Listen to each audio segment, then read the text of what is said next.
Peace, peace, peace. I am Phillip Roundtree, and you are tuned into a special edition of Rhetorically Speaking. Today is March 27th, and the time is noon. Shout out to me. I got a shower in before noon today. I've been making it at like 9:30 like the last 3 days. So I got like 10:30 today. So I think when you average it out, it might be around what, like 9:45. So I feel good about that. We definitely got a special episode on tap for y'all today.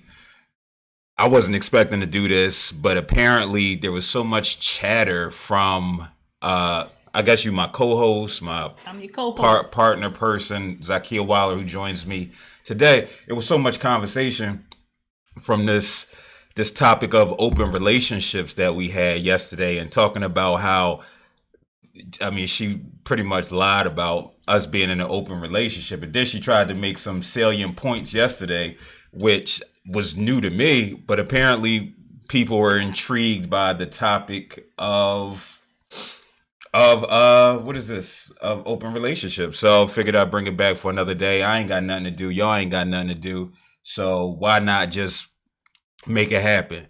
So I guess I don't even know where to start. You know where to start? Um, I don't. But they can call in with questions if they have questions, right? Call in with questions 267-420-2070, or if you can't read the number on the screen, or feel free to send me a cash app with a question. Quantify LLC. Listen, it's real for us entrepreneurs out here. Like, we not getting no money. Apparently, my mama called me and said that there was a stipulation in this current relief package that they're going to allow those who are entrepreneurs to apply for unemployment. So we'll see if that's the real deal or not. But I mean, I guess we'll start with, and I'm trying to bring it up now. There was just a whole lot of commentary. Well, first, can I say, just because I'm in an open relationship does not mean I'm looking for you. So I got quite a few DMs, hey beautifuls, and I'm cool. Word. I'm cool. I don't know, what does that mean exactly? That just means that just because I'm in an open relationship right now, I'm not looking to date right now. I mean, and if you know me, you know that it's about building a connection, and that's offline. Unlike you and Ashley and y'all dating online, so online dating, I really don't ascribe to that either. Because I'm a woman of a certain age. I'm older than you, right? So I just believe, you meet people and you interact. And when it's supposed to happen, it's supposed to happen. I'm not gonna force it. All right, word. So shout out to whoever. Who was it? What boys was it? Like, this is new to me. Again, when we talk about communication, this is news to me. Like, I mean, I don't know them. They wasn't friends before. I got like 245 views, and on my profile, which I never got before. So it was just people. Word. So I don't know. I mean, I guess it was it was a lot of comments about, like, it was a lot of support. People like, oh, good for y'all having an honest conversation. It's not for me. It's not for us. But whoever I'm with. But, salute to y'all. Kudos to y'all. Then you just had people who were just like messing up the family structure. And I'm like, I have no idea what it is that you're talking about. And she actually turned out to be a Muslim woman. And so that threw me off, right? Because it's just like, I'm like, yo, do you know what your faith says about the idea of polyamory? If not, I think you need to go check out the Quran. And a good brother, he chimed in because he needed clarity on it too, because he is a Muslim brother. And so it was just like this idea of, first, we shouldn't be having this conversation because the world is ending in like 15 days. Right. And it's just like, oh, like, I can talk about all the social ills and what have you that's taking place in the world, but we're not monoliths. Like, we can have multiple conversations. And so, but being in a relationship is a real conversation, right? And so it just doesn't make sense to me. Shout out to Leslie who tuned in. It just makes sense to me to, all right, we ain't got nothing to do. And again, it wasn't intentional. Like, this is intentional, right? Because you see the special frames and, for my Rhetorically Speaking show, that was just impromptu. But that's where some of the best conversations come. And you just want to be able to, especially if you have a partner, right? You want to be able to have open conversation and dialogue. I think the thing about us is, like, I don't really care what y'all got to say. Facts.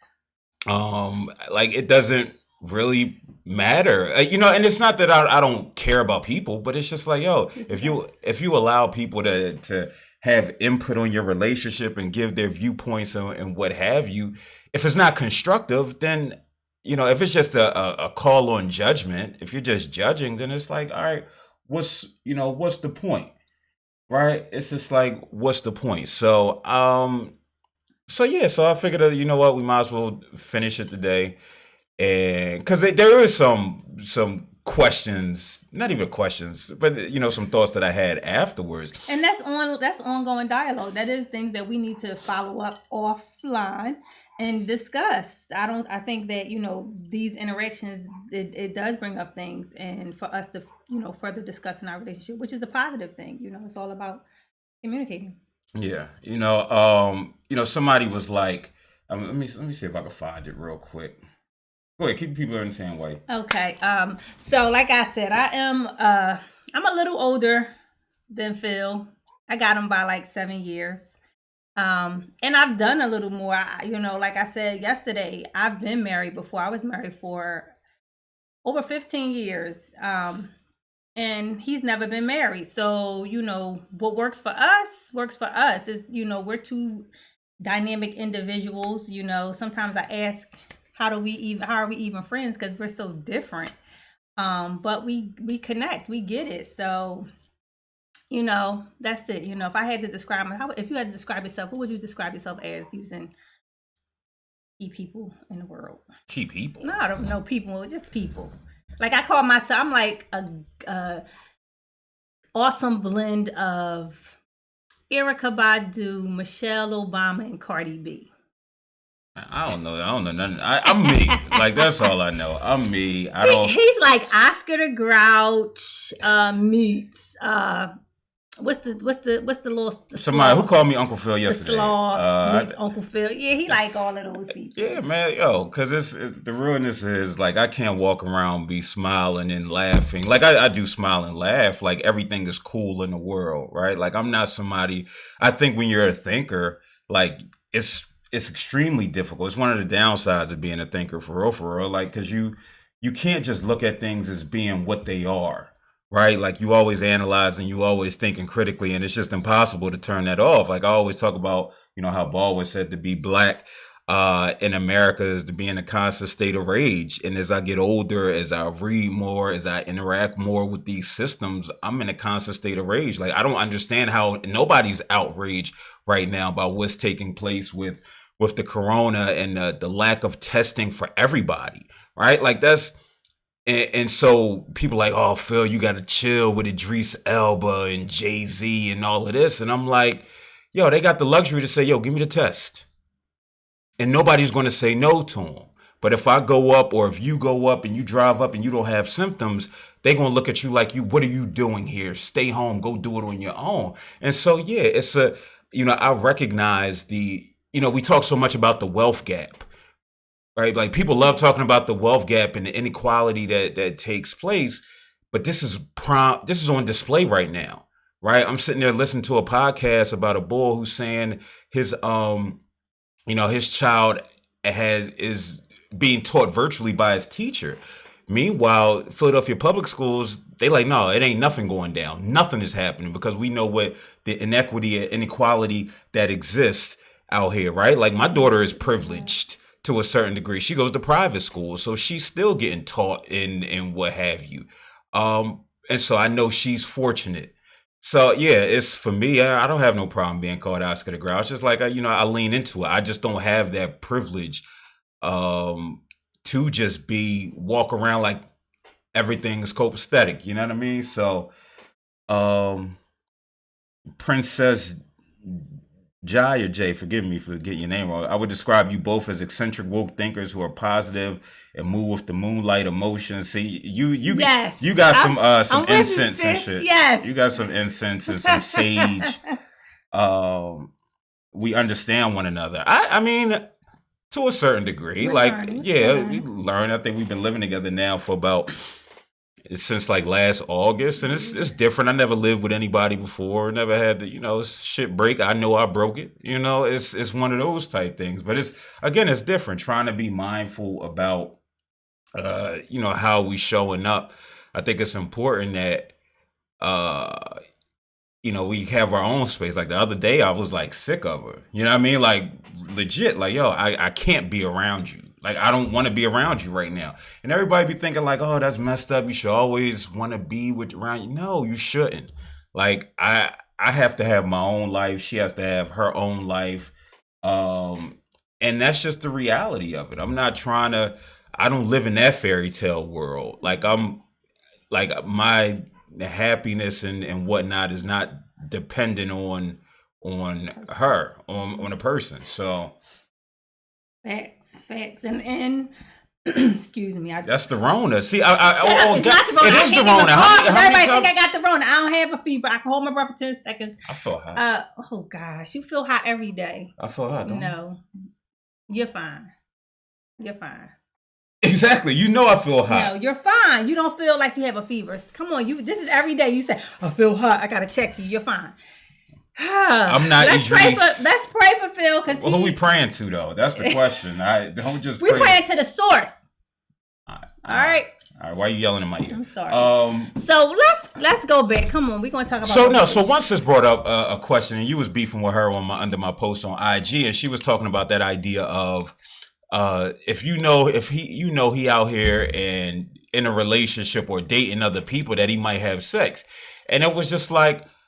I felt her on a spiritual level. I mean, I understand your perspective. Like, yo, if you get to that point, let me know. But I also understand what she was saying. It was just like, all right, so if I'm actively engaging, even if in conversation with somebody, there's a likelihood if all things go for work, everything's aligned that it might happen. Right. You know what I mean? So that's why. So I understood what she was trying to say. Like this idea of over-communicate. Like I'm personally not a fan of that. Like yo, tell you the every waking move or what's going on. I've never said you have to tell me your every waking move. You said over-communicate. You don't communicate. It's fearful. You fearfully communicate. You say it in like a joking manner or. It'd be like 3 days that you've been toiling with it. I got shit. I want to tell you something, but no, like all those things. Like just tell me, bro. Like you waiting. Like you move sus. You sus, bro. So I'm gonna share with y'all a couple of sus situations that he moves sus, and like trust me, jealousy is not my thing. I love women. I'm not sexually attracted to women, but I can appreciate a beautiful woman. I can appreciate a stimulating, intellectual woman as well. And, I don't have a problem with that. I'm a salute you. I'm a support you. He does things and you just like, why? Like, why? You don't have to do that to me. So one example. Me and him, we chilling. He's on his Instagram. He say, yo, you follow this girl. I was about to like her picture.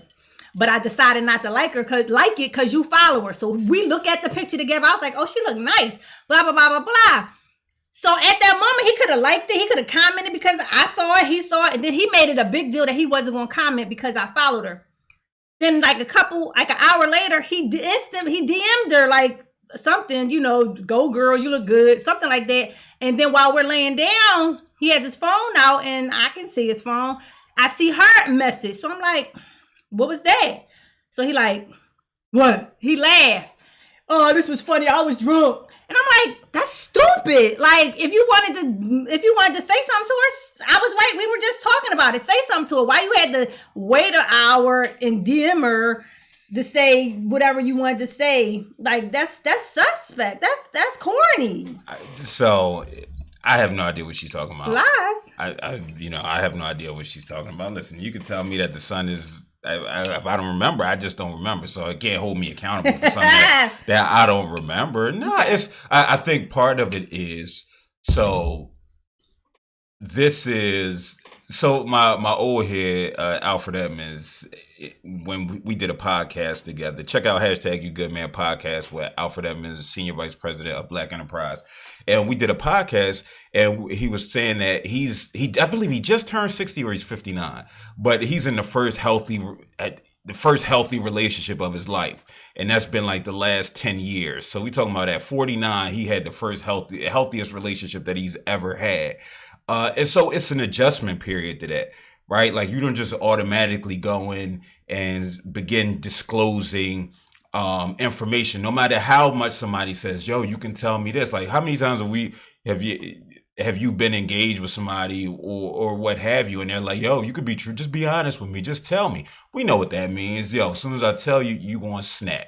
Right? Like I watch enough First 48 to where they be like, yo, just tell us, we gonna help you. We want you to get, and then it's like, all right, bam, first degree murder. Right. And so now you sitting there like, damn, what did I tell him for without asking for a lawyer? And so I think a lot of us operate that way because people don't really want to know the truth. People don't, or if they want to know the truth, they're going to hold it against you. Right. So with that, there's a certain amount of secrecy, especially if you're, God bless the dead. My late brother's birthday is tomorrow. Like I've pretty much been an only child, right? Like he was seven. How old, Bob? Yeah, he's 7 years older than me. So that's a big age gap. And so me I'm maneuvering like a single child. I'm keeping to myself. I'm just a quiet person, right? So what's secretive to somebody else for me is just me in my own world, in my own bubble. And so part of me getting used to being in a healthy relationship is me recognizing, all right, I don't have to be in this bubble all the time. I still get into my bubble. But part of that bubble is, yeah, I might send a message. I might not take what you're saying serious. So again, it's so many layers and so many factors that influence that. So we talk about the idea of me being just quiet and keep it to myself anyway. Then about how nobody really tells the truth about whether they're accepting of something or not. And so you have that experience in all your relationships. Then, my man, that's my brother Brandon. Come through, B Green. I know you got the Rona, but if come through, we chilling. Not if you got the But so again, all these things go into. So yeah, I probably sent a DM or two or several, like, oh hey, what's up with you? Nothing. But that's not, might be about that, right? Might be flirting, but even just the idea of the communication piece. And so that's something that she can't help me with. That's a matter of me letting my guard down a little bit more over time and building trust and communication, because I recognize moving out here, like moving around out here like a single person isn't necessarily the right thing to do. You know what I mean? Especially if you're in no matter what type of relationship you're in, right? Because again, it's about that communication piece. So like when I do meet people, I'm like, yo, no, I got a partner. You know what I mean? And so yeah, communication goes from there, then it goes from there. So but yeah, so I think that's it. It's not a matter of intentionally being shady. It's just, again, how I've been conditioned over time through my interactions with myself and through interactions with people. Okay. Exactly. Word. Bang bang. I mean, no, I get that. I understand that, and yes, that's. Yo, if that's you come over, B Green, you you gotta move my Verizon box like Gritty did, man. Yo, I don't get no good service in here. But go ahead. I'm sorry. No. Good. No. It's about self growth and self improvement and working on self. It's always about self. So yeah, I agree. Yeah, I mean, and if you got so Leslie said y'all have good energy. What do y'all like about each other? I mean, she I always like him all the time. No, I mean, listen, she allows me to be me, man. Like it's nothing off limits, as far as conversations. Like she literally knows everything about me, something that my folk don't know, and different stuff, experiences or what have you. And so with that, just that level of trust that exists. She cute, so that's always a good thing, right? But it's, intelligent and all that, you run the cliche stuff down. But nah, I could just be me, man. I don't have to fear not being who I am. So often, in my relationships and people that I've dealt with, I've done a lot of like dumbing down who I am because of fear of rejection or fear of being accepted or being considered a specific type of way. So I just kept a lot of things to myself, and so I don't have to be that way. So, what's your answer? I would agree, and I think you really before we actually did the love language assessment, you've always spoken to my love language. You do Love allow language starting to be bullshit too. I'm gonna keep it. I'm gonna keep it real. It is. in what way? So I've done love language It's changed. for so long, right? Like I do that often, and I'm not gonna say it's BS, but it's a 2%. It changes. It changes, but I'm saying that you, the significance of it, right? Like the significance of it changes. It depends on the person. It depends on the day, right? Like I could want to receive a gift on a Saturday. No, you know what I mean? And that might, it doesn't. It's not that drastic. It's like overall, like my need for touch and my need for time is, you know that, like that's real. Like I like to be touched. I like to just be near you. And you. Like you'll just come over and just give me a hug, and I'm like, that's like what I needed. As a woman, we often are conditioned to be those super women. Yo, Crescent. You're constantly going, and it's hard to take off that cape sometimes when you need to. You're talking about, conditioning. I've been conditioned in past relationships to no matter what, I got to keep it moving. I got to keep going. I got to, whether or not my partner is able to step up or whatever. And, you allow me that space, and you say, all right, babe, I got you. And that's what I love about you. And, that you really are able to kind of just, when I'm low, you're able to step it up for me. And, ain't that nice? Shout out to Crescent. Crescent said, Crescent, you can have more than one love language. Yeah, no, you can, but I think people put too much stock in love language. Right, like that's the end all be all, and like that's not at all. That's the, I don't know. It's just, or maybe it's been oversaturated and it's become cliche a whole lot. So maybe it's not a result of him and his write ups for it. I just think it's been used. People talking about this. Is what it is. I think this is what it is. People don't understand the love language for themselves, but they use it for other people, so they have no idea. But it doesn't work in that way. If you're just kind of, oh, this person likes gifts, so I'm gonna just dope them with gifts. That's no. I'm talking about they have no self-awareness. Right. You know what I mean? They have no self-awareness about who they are. So I was doing love languages before I went to therapy, right? And it's just like, oh, this is my love language for somebody else, but I really had no understanding of who I am, who I was at in that moment in time. I had no idea as to why my love languages were the way they are and the way they were. So like the reason why gifts are at the bottom for me, like I could give a damn about gifts, doesn't matter to me. Why? Because my mom gave me every gift that I ever needed, ever wanted. Like I could call it today and ask her for $25, and she gonna give me $25. So that's not of any significance for me. So I think what it is people just say, oh, your love language. They have no idea and reasoning as to why their love language is the way it is. So, which, in my opinion, makes it kind of null and void. People do the quiz but do nothing with it after. It's just a cool thing to do. They don't. So Crescent said, people do the quiz but do nothing with it after. It's just a cool thing to do. They don't do the work associated with it for themselves and partner. Exactly. Yeah. It's, so yeah, I'm definitely not I'm not gonna say I'm not a fan of it, but it's so much more to it. But again, like so many things in society, is saturated, is overdone, is minimalized in the work that needs to be done. But again, this is why I talk about this. But it can be a useful tool, nonetheless. It can, if people are self-aware, or working towards self-awareness, is something that they can use with their partners. So we're talking about love language quiz, a test, or whatever. In, any kind of relationships with your parents, with your child, with your children. How you receive and give love.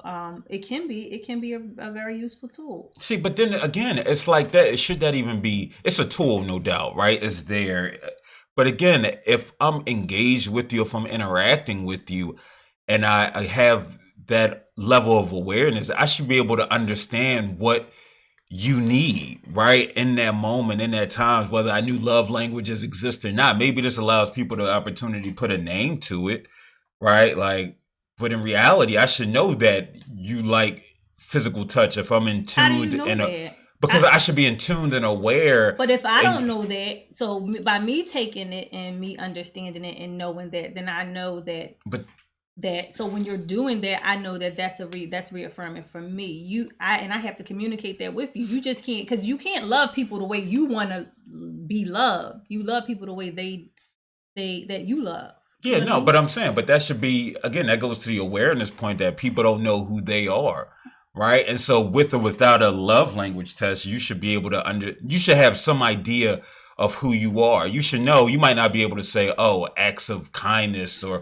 what have you. You don't got to say that, but you know what? I like when people are do things with me or help me or give me gifts. Like, you should, physiologically, your body reacts to those things. So if you're in tune with self, then hopefully you have some idea with it. Again, everybody running out here, shout out to Ashley Guy, who just joined in, Sheen Brown. Exactly. We know love. Ashley said it best. We know love language when we're paying attention to one another. And that's real. The test is just something cutesy to go along with. It's a tool. Is it a necessary tool? I guess that's what I'm saying. Sometimes, yes, I think it can be, because not if you in that. Then I think it's a communication issue in your relationship if you got to take a love language. Okay, so I'm about to do a quick plug. So I have a mother-daughter shared journal, and one of the things that I have included with the permission, copyrights, I know everybody who's supposed to, is that the parent and the child take the love language assessment. Because oftentimes we think that we're doing the right thing for our child. We're giving them what they need. We're attentive and all of those things. But then you may just be doing it all wrong. You don't completely know your child. You don't completely know me. I don't completely know you. You have to tell me certain things. If something I do gives you butterflies, then I need to know that so I can do more of that. But that ain't a test. That's just me communicating. It is. Right? It is. But that's also just something that you can use. Again, a tool. Yeah. Now, I didn't say every relationship you have to, but it's a tool. Listen, I hear you. I hear you.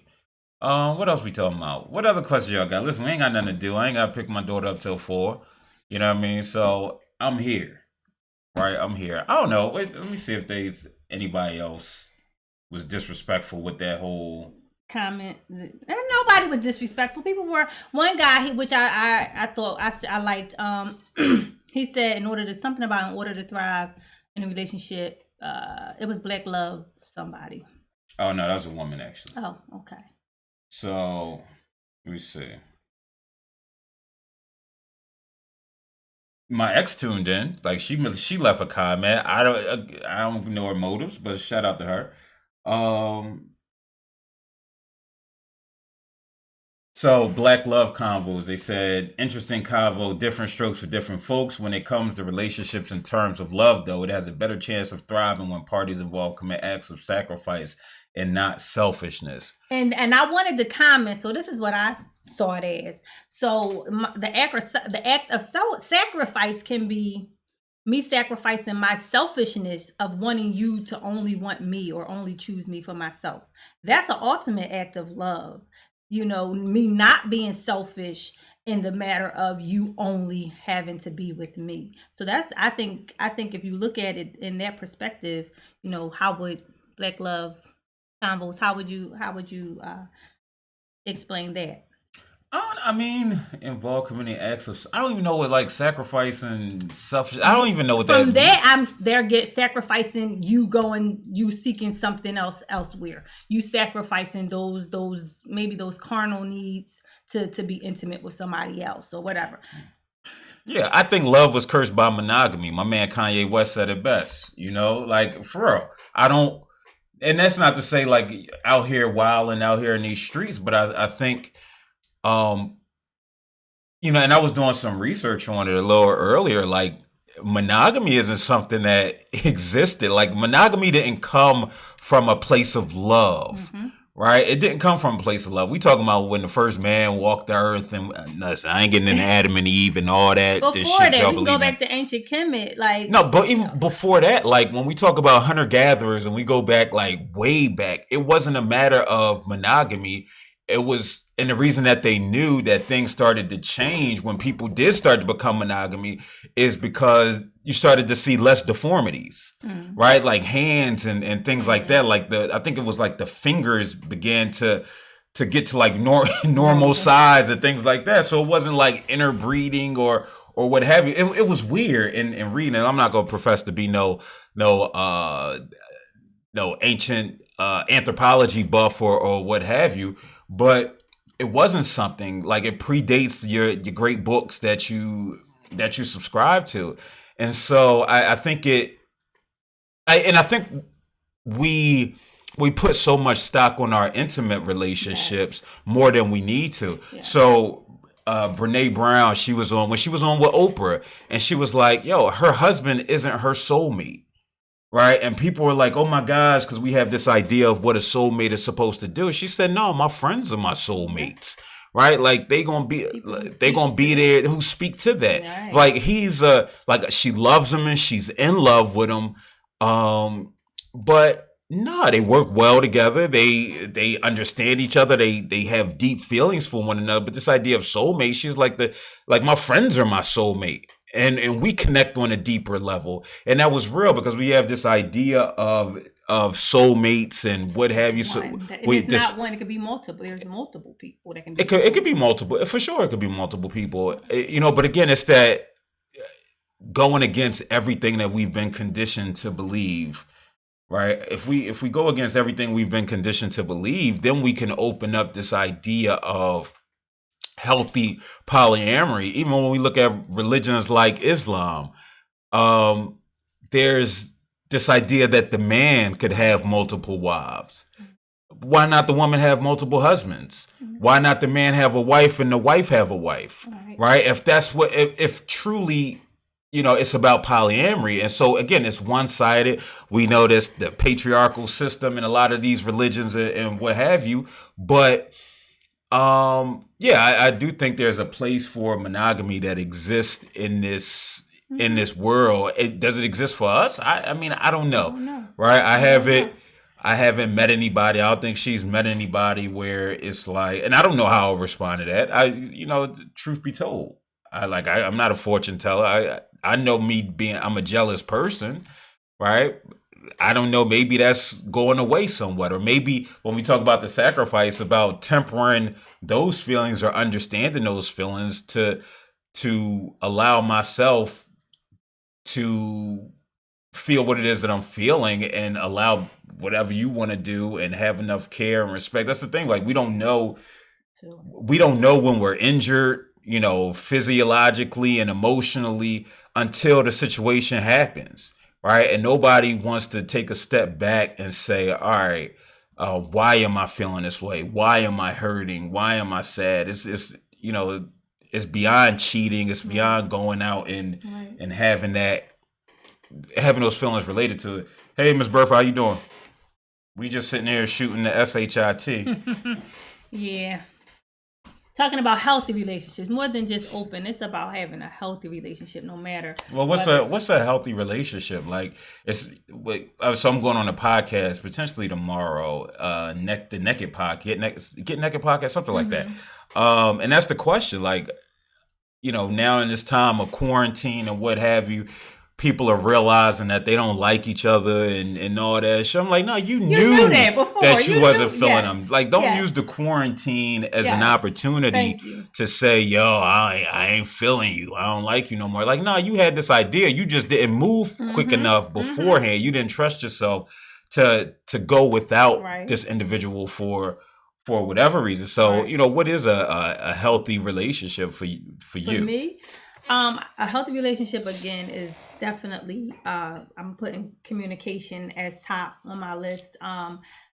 Being able to have my space. I have my introvert moments as well, even though I can go out and I'm really an introvert with extrovert tendencies. I can go and be out in the crowd and start the party, but I also like to just chill, read a book, and be by myself. Like the other day, you was like, stay down here while you were playing the game, and I was like, I just need some space. Like I just need the time to myself. I'll be having that time and not feeling some kind of way or someone who can celebrate your wins, not be jealous of your wins. I was in a relationship where, as I was progressing, my partner was not feeling it as much, and kind of challenging themselves to do more because I was doing more in a negative way. Um, being comfortable, a person being comfortable with who they are, knowing their limits, knowing what they're still working on, and just having that self-awareness, and me having the same and doing the same. Yeah, I look at it the same way for the most part. Again, with me, it's just like it took me a while. It took me therapy. It took me a lot of things. Like, yo, I don't have to argue in a relationship.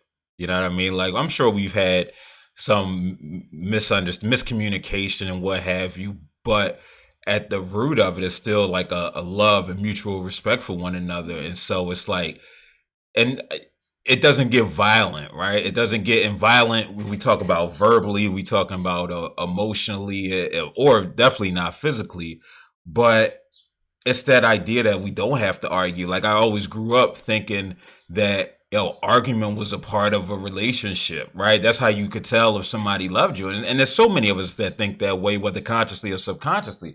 And it wasn't until I took a step back and went to therapy and tried to get back with my ex, and she hadn't progressed like I thought, like I had, and she was start spewing that arguing stuff, and I like how I felt was just like it was a complete change, right? It was just like, all right, Phil, you got to take this, and it was just like they told like Ice Cube told Omar Epps in Higher Learning, like, yo, run.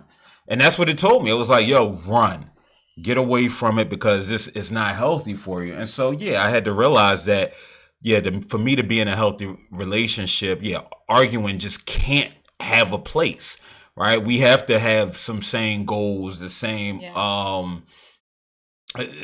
goals, just about achievement. Again, it's about what it is that you want. I know for me, I need somebody who is working towards a particular goal. Again, no shade to somebody whose partner does whatever, right? But I know for me, it's like, yo, we got to be able to be working towards something bigger than ourselves. And how can you aid me in that? Like, I credit her for a lot of the things that I do, because it's just like, yo, do it. Like, all right, you ain't got the money, you're a broke entrepreneur, here, I got you. And so it's like, all right, cool. Like, but I know I need that push. Because sometimes my self-confidence is not at working at a optimal level, and I might have great ideas. However, I might be scared to act on them. And never once has she ever said, no, that's not a good idea. And I hope I do the same, where it's just like, all right, yeah, do it. Now, do you have like 75 ideas? Yeah. It's like, all right, pick one and go at it. I am a woman of abundance, okay? I can do and. I don't have to do or. So allow me to be great. Thank you. So somebody calling in, but I think this is a bill collector. Nah, because you know what? When you get these Google Voice numbers, unless somebody says it's them, when you get these Google Voice numbers, man, people be calling like crazy. You're like, who's this? Like, nah, you not for me. Take a chance. Come on, honey, take a chance. Yeah, no, complimenting each other and negative energy is definitely not healthy. Yes. But again, it's these things that you hope to learn. Hopefully, I'm able to model this for my daughter, for my son, and what have you. Like, you don't have to just tolerate and just accept anything. Like, that's not healthy. That's not in any place that anybody wants to or should be or deserve to be. Right. Go ahead, keep talking while I try to find out what else these people was chirping about. What else? Come on, give me the questions. How do you deal with narcissistic people? That's a trigger word for Phil. Yeah, like, people gotta stop with this I'm sorry, no shade to you, Ja. Yeah, I'll call you Ja. No, listen. The term narcissistic has become so cliche in society. Now, I understand what people mean. Some people are more self-absorbed than others. They are unaware to see. They think their ish don't stink and what have you. And it's like, how do you deal with them? Should you deal with them? I think that's the question. Should you deal with them? It's certain people it's certain relationships. All right, Jayden, shout out to you, Jayden. it's the idea of first assess, should you deal with them, should you interact with them at any capacity. Now, if you're at work and you're dealing with a narcissistic, they have narcissistic traits, then yeah, that might be something you have to stomach, right? You have to take a step back. You have to maybe show grace and say, all right, yeah, you fucked up, right? And so I'm not going to engage with you in that capacity. So I have to maneuver. If it's a family member, same thing. It could be a little more difficult when we talk about when we talk about primary relationships. If it's a significant other, ask yourself, why am I allowing myself to engage with somebody who has these traits? So everything really starts and ends with self, right? Because people won't be people, but you choose to engage. Like I see people talk about Trump and narcissistic, and it's just like, well, why do y'all engage? Like technically, you don't have to engage with his press conferences. You don't have to get into all that, right? So how are you what more self-reflection than anything else that needs to take place when we talk about dealing with a narcissistic person. Shout out to Nar. That was going to be exactly my answer. It's all about self and how you want to interact and engage that person. And why are you engaging that person? If that person is not bringing anything positive, you have to reassess. What's the purpose? What's the point of them being in my life? Yeah, and again, are you the narcissistic person calling somebody else narcissistic? Facts. No, you're right. Self-absorbed does not equal narcissism. Again, that's why I don't like using the term narcissism, because again, it's a clinical diagnosis, and to get to that point. So Jayan says, it's mother, I'm aware it's to do with their own trauma, but I just want to know that it's not my place to try and help. No, see, I don't want to say it's not your place to try and help, but how are you showing up, right? I always tell people, and we believe this as therapists, where I let my skills do the talking and try not to become so invested, right, emotionally into the situation. So it might mean, hey, think you might need therapy. Again, not saying it with that, because you know the individual who you're talking to, right? And throwing some ideas about how they can potentially improve themselves and work through their issues. And so it's like, hey, maybe we should go to family therapy. Maybe it might mean scheduling it for yourself and inviting them along. So yeah, no, you can attempt to help them. It's not just says, oh, all right, F you. And that's what I talk about. Is different when we talking about primary relationships like family, like close friends, because you don't want to just throw the baby out with the bathwater. But again, when you start to find yourself being affected by it, then you got to truly take a step back and see how you can maneuver around it. I want to say, if as an adult, I differ a little with him. As an adult, I think that you can step away. It doesn't matter if it's a parent or whatever. You can step back and you can allow that person some space. They don't have to give you that energy. You don't have to be around that person. I will also say, when they're in the middle of doing something that's affecting you, it's okay to let it be known that this is what's going on, but I would encourage family therapy. Or individual therapy, because if you're saying, because Jay is saying all are met with aggression, they believe mental health does not exist. Well, yeah, especially with our older people, and that's when we show that grace. We recognize that, whatever it took for them to get to this day, it took a lot, right? I always say life is hard. We just make it look easy. And so, as far, again, when it's your mother, like, what you want, not answer the phone when she called? Nah, you might have to change your accessibility. So it might mean, and not necessarily disconnecting completely. So that might mean if they want to call, it might mean a text. Or if they call, have a set amount of time, how long you going to be on that phone for, right? I'm going to listen, Mom, I got 5 minutes I could give you because I got to go do something else, or even if it's a lie, right? So you can get in and get out of that situation. But again, this is more about you, because it's impacting you. Clearly, it's impacting you to bring it up as a question. So that means the focus needs to truly be on you right now, and in order to cope and focus and maintain your wellness, as she was saying. Oh yeah, no doubt. Yes. Healthier boundaries. Yes. Healthier boundaries. We should all have boundaries in our life for everybody. For everybody. I got boundaries that's necessary. So yeah. Yeah. 99. Oh, okay. What else is going on out there? We taking it slow today. We're not really focusing on us and the follow-up questions. Yeah, I'm tired, man. It's like, keep it real. What time is it? 12:47. So we give y'all another like quick 5-10 minutes before I go play Call of Duty. Right. Let's see what else we got. That was it. It was a lot of positive feedback.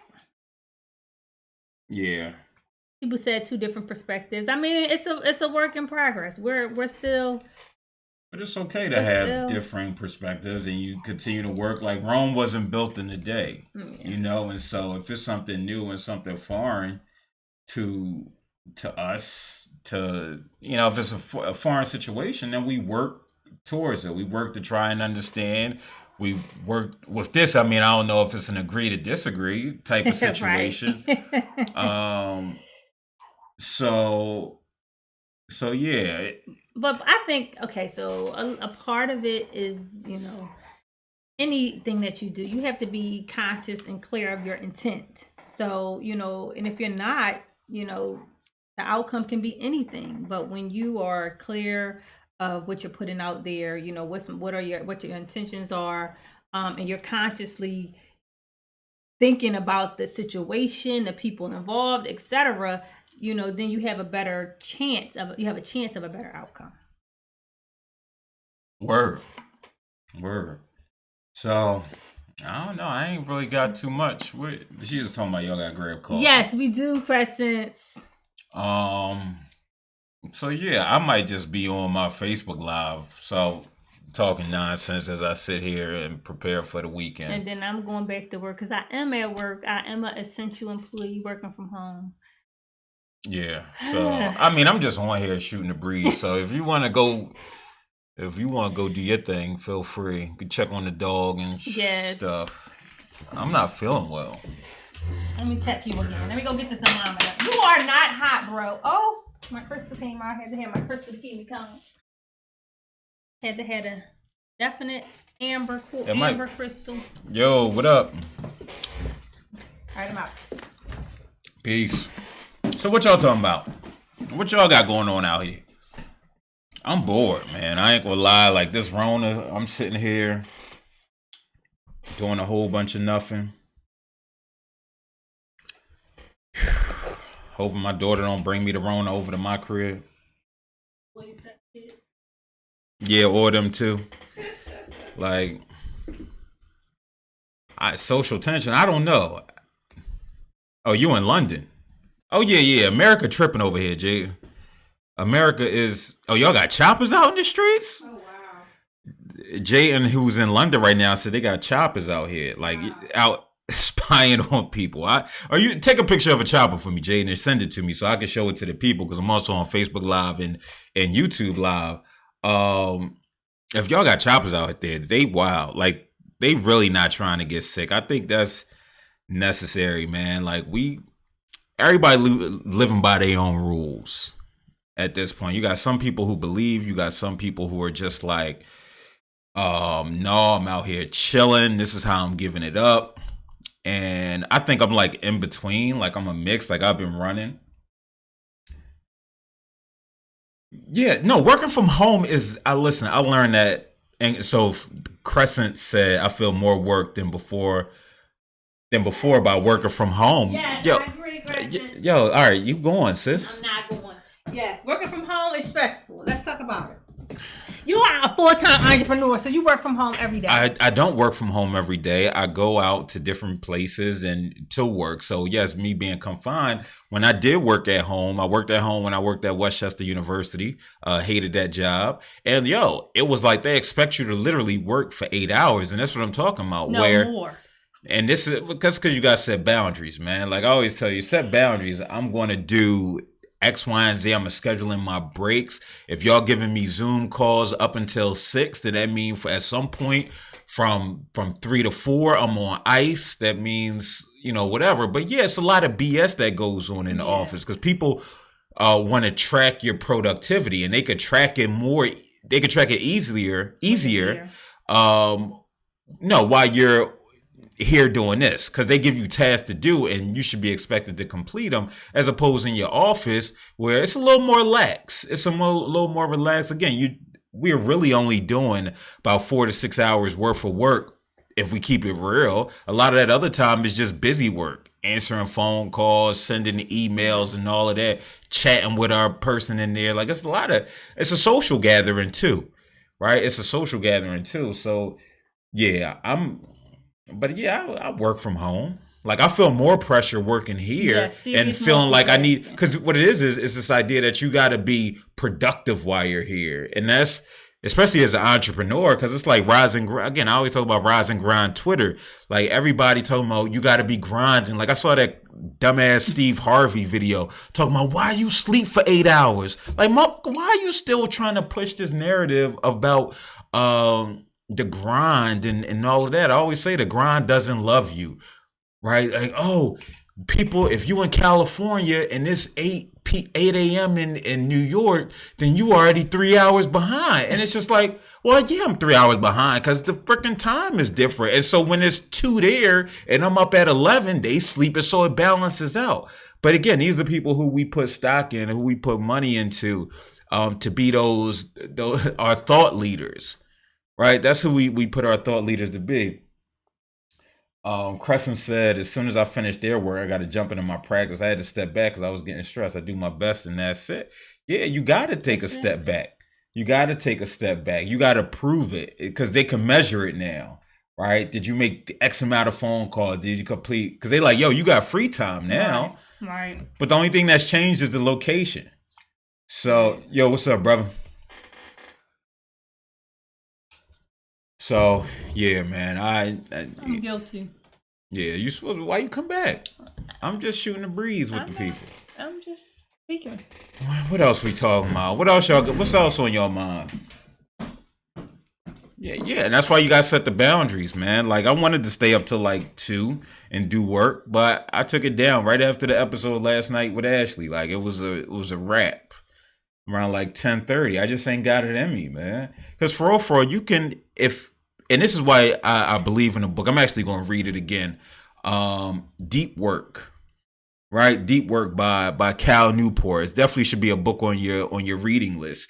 It's this idea, yo, for real, if you do deep, concentrated work for an hour, that's literally like the equivalent of doing 3 hours worth of work. For real, where you talking about no distractions, no nothing. Because again, you're so hyper focused on it that you're going to be able to produce better quality. I recommend everybody going to read Deep Work, man. He got, Digital Minimalism. He's one of my favorite authors because he just speaks to you. He speaks to the real, right? I actually need to do that for myself. Like an entrepreneur, people always think like I'm supposed to be working, right? And I do, like, and I find difficulty. Yes, Ms. Bertha, sleep is very important. I find difficulty with myself. I always feel like every day I got to accomplish like a whole bunch of shit. And so like this whole setup that I got right now, y'all can't see it. But matter of fact, let me see if I can make it so y'all can see it. I don't know if this is going to work. That's not going to work. That was dumb of me. Because you can't, wait, can you? Yeah, because that just showed that. But like this whole little setup that I got going on required me to do some work, right? Like, but I play that off like I didn't do anything. So I bought a new laptop. I bought a webcam. I bought a mic. I had to understand what open broadcasting system was and what Restream is and all of that. Like, this is knowledge work, right? Like, this is knowledge work that it might not get me a paycheck, but this is me learning. So at the end of this quarantine, I'm able to sit back and say, yo, I learned how to do a live webcam, a live broadcast from my crib and set up a frame and do all of this stuff for intro and switch scenes and understand sources. Like, yo, this is work. Right? And like, this is something I should be proud of. But again, we only supposed to be proud of the shit that the people see. Like, yeah, like the video that Zai and I did yesterday had like 1,500 views. I don't get no 1,500 views. You know, it had a little, you know, comparatively speaking to what I typically get on YouTube, it had like quadruple that in views. And so it's like this obligation. All right, come back because I need to replicate that. But nah, getting the workout is the main thing, man. Like, people worry so much about, I feel like when, like a Gary V, like people worry about the setup and shit and making sure shit right. It's like, yo, do that shit. Excuse my French, I meant to say that. But yo, you just gotta do it. Like, people ask, like I was on the radio at one point, which propelled me to get to do this now, right? And I was on radio for like a month and some change. And that was one of the most important moments in my life when I in my entrepreneurial life, when I take a step back and look at it, like, yo, a radio station listened to my podcast that I record from my car using some headphones on my phone and upload it to a couple places, and they were able to listen to it and say, yo, we want to bring you in, we want to try you on the radio. Like, bro, I didn't have the perfect setup, I didn't have studio time, I just did it. I critiqued the quality of it. I didn't have no thorough. The guests that I had were thorough, in my opinion. But I ain't had no super big names, and they was cashing me outside. So yeah, man, you just gotta do. Like, you just gotta do. That's why I think, even though Wallow, like, and I had a chance to meet Wallow, and Wallow is the exact same person, whether it's a camera in front of his face or he just talking to you one on one. Like, we was on a panel together at some men's conference a few years back, and you know, he was talking about, yo, when I came home, I just saw I had this phone, and let me just do this. And I was like, all right, bro. I had this whole other idea of him, like, yo, you doing this for whatever reason. But then you talk to him on a one-on-one, it was just like, oh, bro, nah, this you. This who you are. And then when I saw what he did with other people who were just there, like, wow, can you do a video with me? Yo, give me your phone. He'd take the phone and he recording, like, it's like, no. All right, young boy, you messed up right there. This is what we're going to do. And he's sitting there doing it. And so I gained a whole lot of respect. I gained a whole lot of respect for him by doing it. Presser said, how did you find the courage to just do it? Just do it. I had no... Listen, this goes back before... This is something that's just there. This is not just there, but this was something was honed probably, you know, we're talking about me growing up. You know, just me growing up. I think once you realize what this world is, you're like, oh man, this is a bunch of nonsense. You know what I mean? Like, once you realize what it is and how they try to just indoctrinate you into this certain lifestyle, and it really starts to conflict with you, then you're like, yo, all right. Like, you went to Bloomsburg Crescent. Like, I sat and wrote a letter to Jessica Kozlov, like, yo, why aren't you at our black and brown graduation? Like, you come for 10 minutes and then you leave. This is the president of the university. I said it could be misconstrued as racism. And what she do? She came and she was there. She stayed the whole time. Like, that's the groundwork with this. When I worked at DHS, me sending emails, like, I don't believe in chain of commands. It's a certain level of rebellion that just got to be there. Yes, you can hone that and you can work on that, but you just got to say, listen, what's the worst that could happen? Honestly, I think with my brother dying, God bless the dead, his birthday tomorrow, how old would he be? I think he'd be like 43. Like, once he died, hold on, let me bring IG Live back up. Just bear with me 1 second.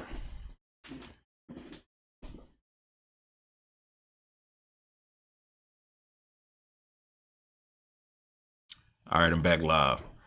Once my brother died, man, in 2001, Like, I've really used that as like a source. Like, yo, this shit ain't guaranteed. This not guaranteed. None of this.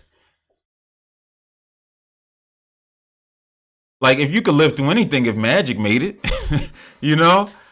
Like, so like, what's the worst that could happen? Like, my brother died. Like, he's here one day, going tomorrow. So why won't I just try something? I'm not dead. Yeah, it might be a little financial hardship. I quit. Yeah, I used to work at DHS. Like, I walked in one day after like 4 or 5 years, and I said, "Nah, I can't do this no more." It's like, "You don't want to give 2 weeks notice?" I'm like, "Nah, if I end up back here, something went wrong." Because I knew it's just like, all right, I knew I got my skills. I think part of it is just believing in your skill set, right? Part of it is believing in your skill set. So I left that traditional 9 to 5, and I haven't had a full-time job since, right? I had good benefits. I'm not gonna say my money has always been great. I'd be lying if I said that, but I just believe in my skill set that I'm always gonna be all right. That I'm always gonna be all right. And so when I left there, I went straight to, I started doing BSc work and MT work. That's when I first met Zakir. And I was doing that. Then I kept that going, went to another agency, worked in the hospital, and just started doing. And then with this, me being a full-time entrepreneur, listen, I was about to be, keep it a bean, I was about to be under investigation.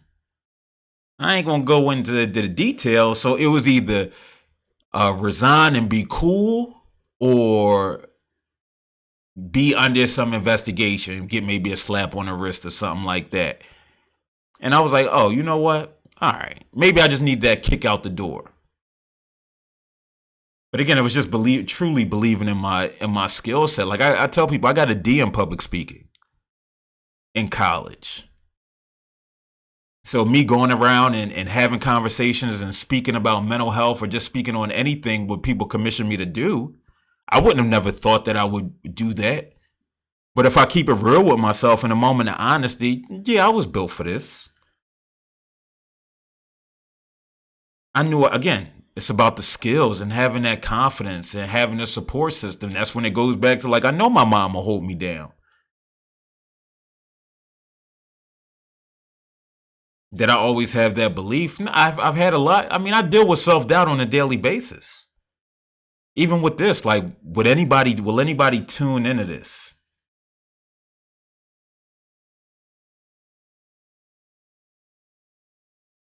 Listen, I had no idea, but why not?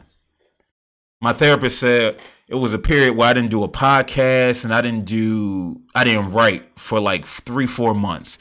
And she's like, Phil, why you don't do it? I was like, man, because I don't know who tuning in and what have you. She said, but you enjoy it. And I was like, I do enjoy it. So why not just do it? And if people tune in, people tune in.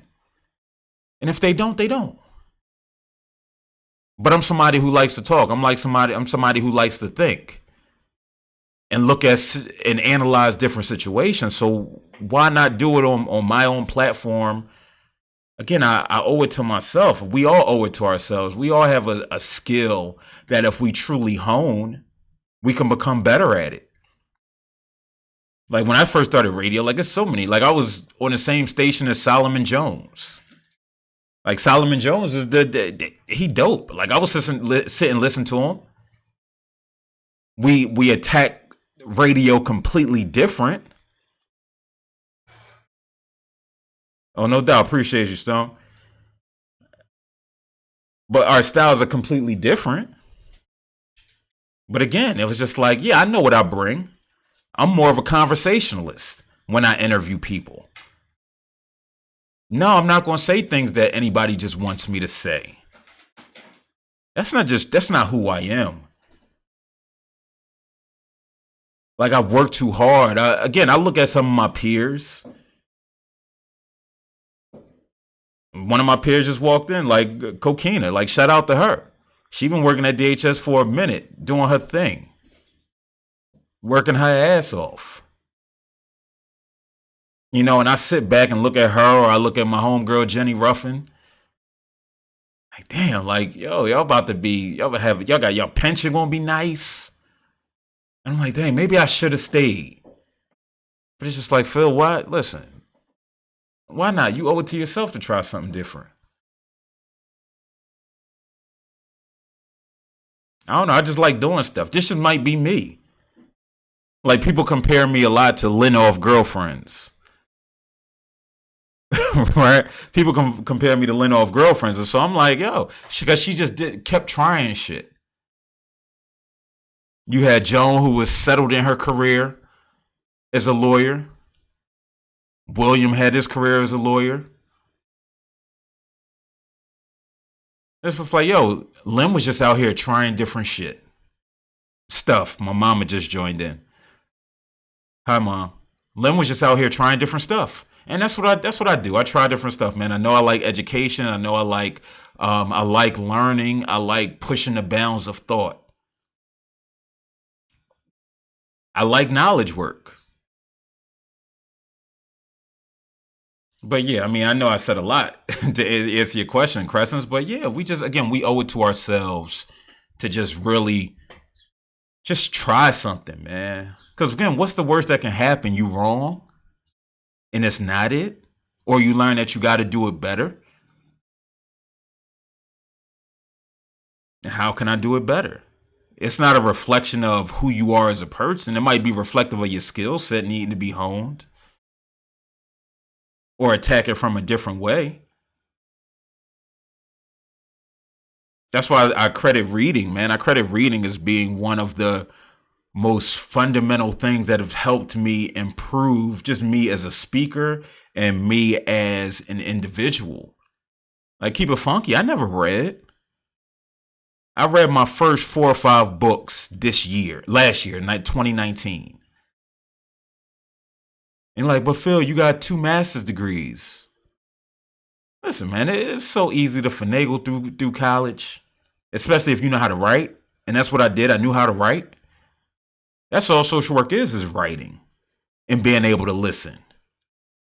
But it's once I started reading and I started truly being able to even think at a higher level. A homie of mine, damn, why? I can't remember his name.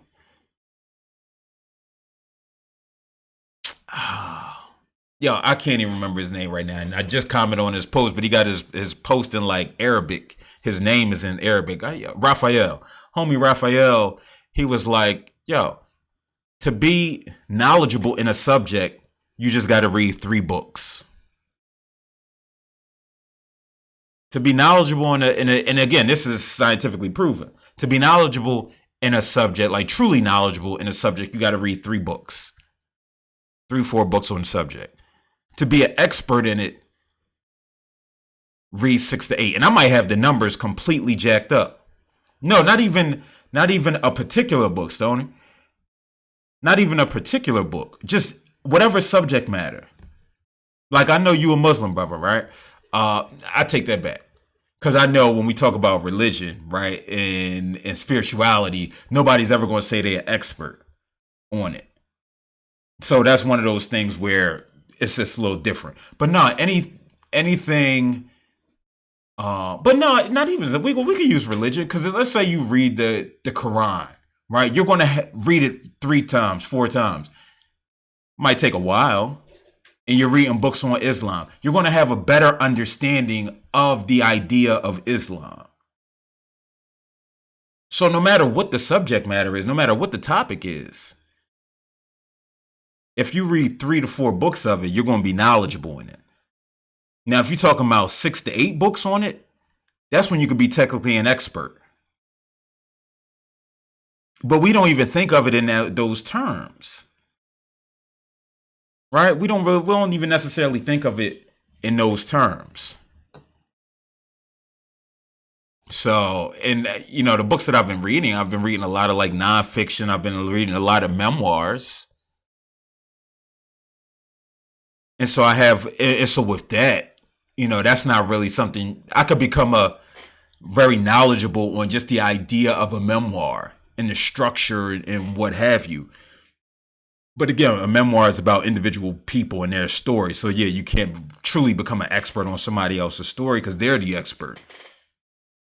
But we talk about climate. Go read several books on climate. You're going to be further along than 90% of the population, thus making you an expert.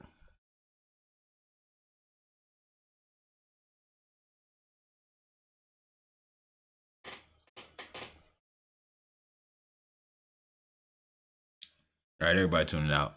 They like, all right, we had enough. We ain't trying to hear this book reading nonsense. Yeah, we here for the juicy. We want to hear the salacious stuff. Coming back with how to kiss. No, I ain't getting that. You want to kiss on? All right, and with that note, listen, I appreciate you all for tuning in to this special edition of Rhetorically Speaking. Building intimacy. I am Phillip Roundtree. Deuces. That's gonna be